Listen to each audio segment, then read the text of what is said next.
नमस्कार मंडळी, सर्वांना श्री स्वामी समर्थ.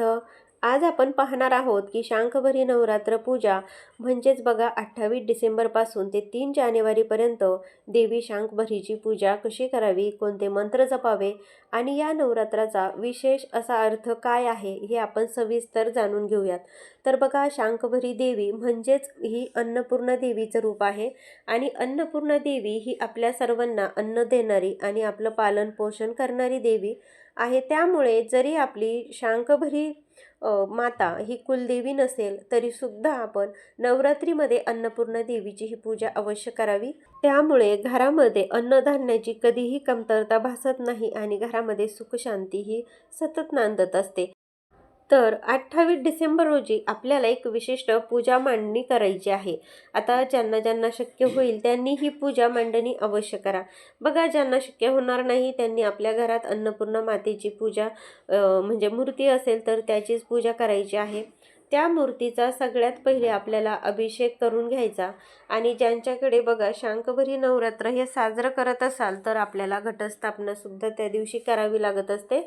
मग तुम्ही शारदीय नवरात्र जसं आपण घटस्थापना करतो त्याप्रमाणे घटस्थापना सुद्धा करू शकता. आता जर तुमच्याकडे शांकभरी नवरात्र हे साजरं होत नसेल तर किमान आपल्या घरातील फक्त अन्नपूर्णा मातेची जरी आपण पूजा केली तरी सुद्धा चालणार आहे. शांकभरी माता ही माता पार्वतीचंच एक रूप मानलं जातं.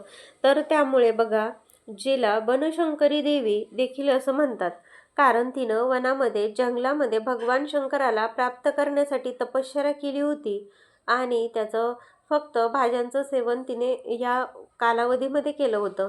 म्हणून शांकभरी नवरात्रीमध्ये भाज्यांचा नैवेद्य देवीला हा दाखवला जातो. आता आपण पाहूयात की नवरात्रीची सुरुवात म्हणजेच पौष अष्टमी 28 डिसेंबर रोजी पूजा मांडणी कशी करावी. आता जरी तुमच्याकडे शांकभरी नवरात्र हे साजरं करत नसाल तरी सुद्धा बघा आपल्याला अशी ही पूजा मांडणी जरूर करायची आहे. आता जर तुमच्याकडे अन्नपूर्णा मातेची जर तुमच्याकडे मूर्ती असेल तर सगळ्यात पहिले त्याला अभिषेक करा. मूर्ती आपल्याला देवघरात ठेवली तरी सुद्धा चालेल आणि जर तुमच्याकडे मूर्ती नसेल तर बघा माताचं स्वरूप मानून तुम्ही एक सुपारीची ठेवून पूजासुद्धा करू शकता. आणि त्यानंतर बघा ती स्वच्छ करून पुन्हा नवरात्र संपल्यावर तुम्ही ती सुपारी दुसऱ्या पूजेमध्ये सुद्धा वापरू शकता. आता पूजा मांडणी कशी करायची आपण ते अगदी थोडक्यात जाणून घेऊयात. तर बघा, एक चौरंग किंवा पाट तुम्ही ठेवायचा आहे. त्यावर तुम्हाला एक लाल किंवा पिवळ्या रंगाचं तुम्ही वस्त्र अंथरावं.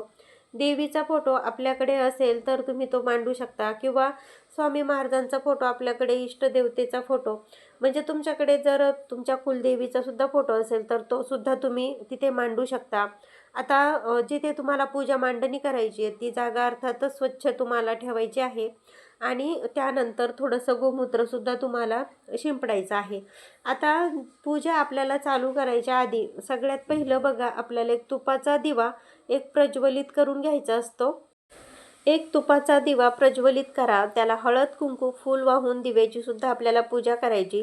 यानंतर कलशसुद्धा आपल्याला शुद्ध पाण्याने भरलेला घ्यायचा आहे. म्हणजेच तांब्यामध्ये तुम्हाला पाणी घ्या, हळद कुंकू अक्षता एखादं फूल त्यावरती टाकायचं आहे, म्हणजे त्या कलशामध्ये टाकायचं आहे. कलशावरती तुम्हाला खालून वर उभ्या कुंकवानं 5 रेषासुद्धा काढायच्या आहेत आणि कुंकवानं तुम्हाला एक स्वस्तिकसुद्धा काढायचं आहे. आता विड्याची 5 पानं त्या कलशामध्ये तुम्हाला टाकायची आहे आणि त्यावरती नारळ ठेवायचा आहे. म्हणजे अगदी सिंपल. बघा, तुम्हाला सगळ्यांना माहिती की कलश स्थापना कशी करावी, तरीसुद्धा अगदी थोडक्यात मी तुम्हाला सांगितलं. आता जी काही कलश स्थापना करायची आहे तर बघा आपल्याला तो आपल्या डाव्या हाताला येईल अशा पद्धतीने आपल्याला कलश स्थापना ही करायची आहे.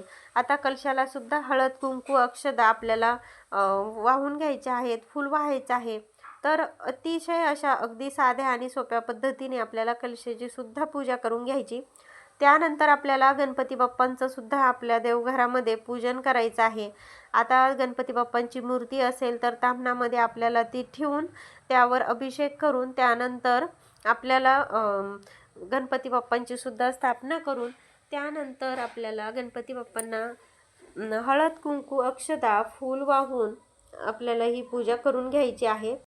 आणि त्यानंतर गणपती बाप्पांना आपल्याला गुळ खोबऱ्याचा नैवेद्य अर्पण करायचं आहे. आता गणपती बाप्पांची पूजा झाल्यानंतर आपल्याला अन्नपूर्णा देवीची जी काही मूर्ती आहे ती ताटामध्ये ठेवून त्यावर आपल्याला जलाभिषेक करून त्यानंतर पंचामृताने अभिषेक करून त्यानंतर आपल्याला अन्नपूर्णा देवीची सुद्धा मूर्ती स्वच्छ करून ही पूजा मांडणी ही करायची आहे. आता जर मूर्ती नसेल तर मी तुम्हाला आधी पर्याय सांगितला की तुम्ही सुपारी घेऊ शकता.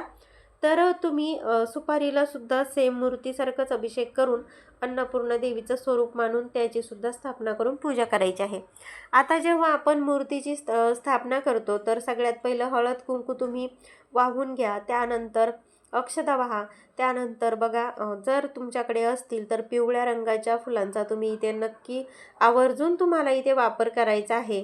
आणि बघा तुम्हाला सगळ्यांनाच माहिती आहे की अन्नपूर्णा देवी आपण एका धान्यामध्ये ठेवतो, मग तुम्ही तांदळामध्ये ही मूर्तीची स्थापना करायची आहे.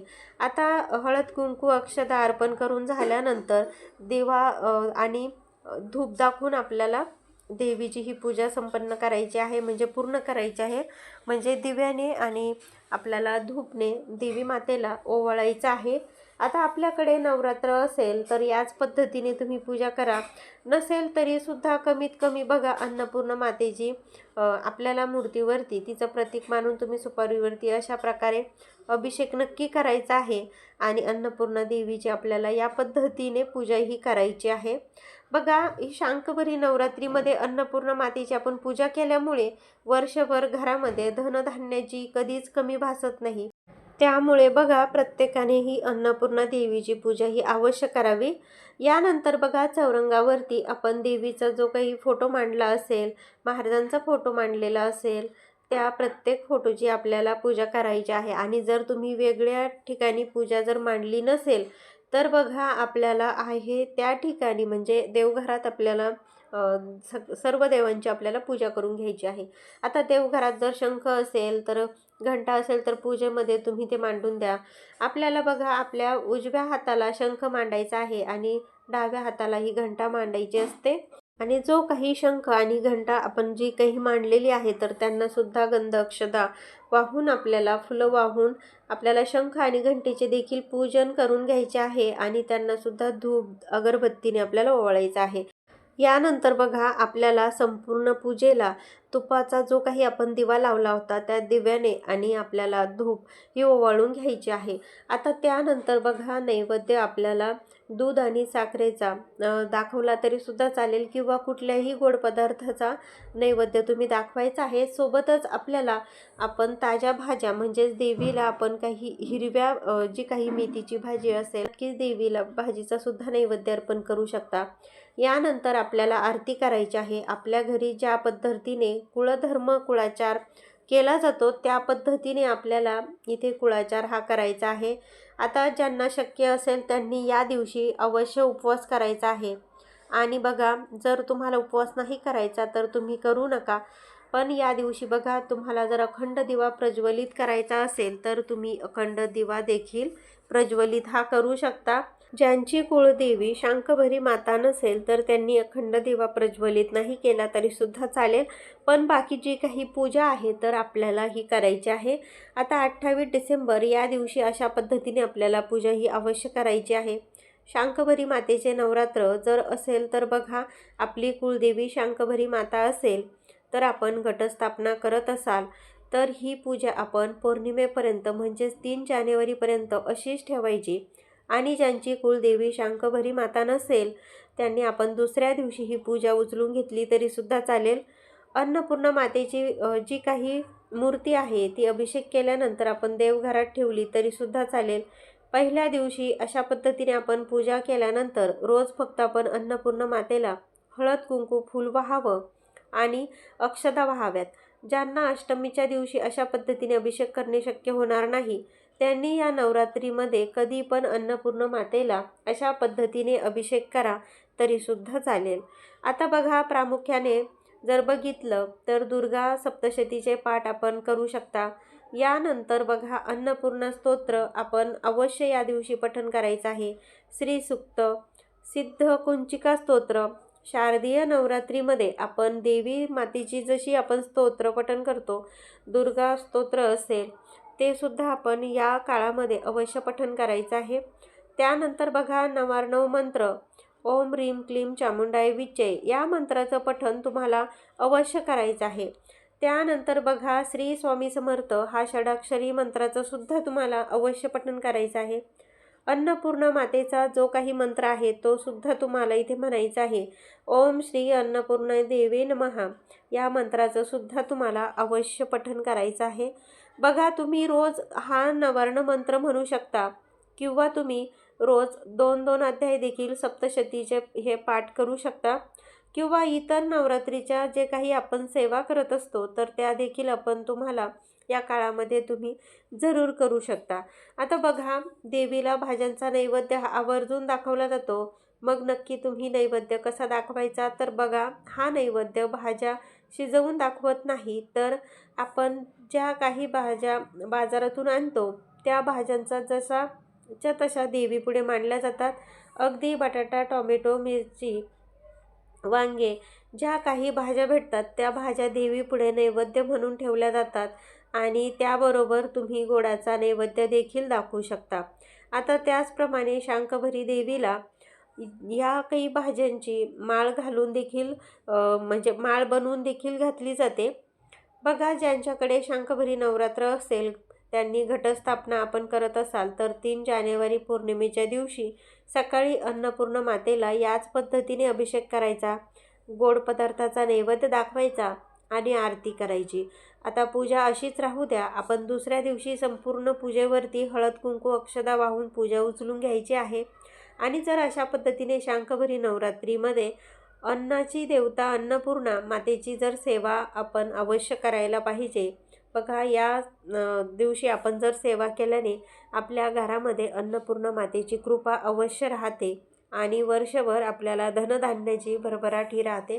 तर मंडळी आता यापुढे मी तुम्हाला शांकभरी मातेची अगदी थोडक्यात आपण कथासुद्धा जाणून घेऊयात की शांकभरी नवरात्र का साजरं केलं जातं किंवा शांकभरी माता हे कोण आहे. तर बघा ग्रंथामध्ये सांगितल्याप्रमाणे एकदा खूप मोठा दुष्काळ पडला होता. लोक अन्न पाण्याविना उपाशी राहिले. त्यामध्ये अनेकांचा मृत्यूही झाला.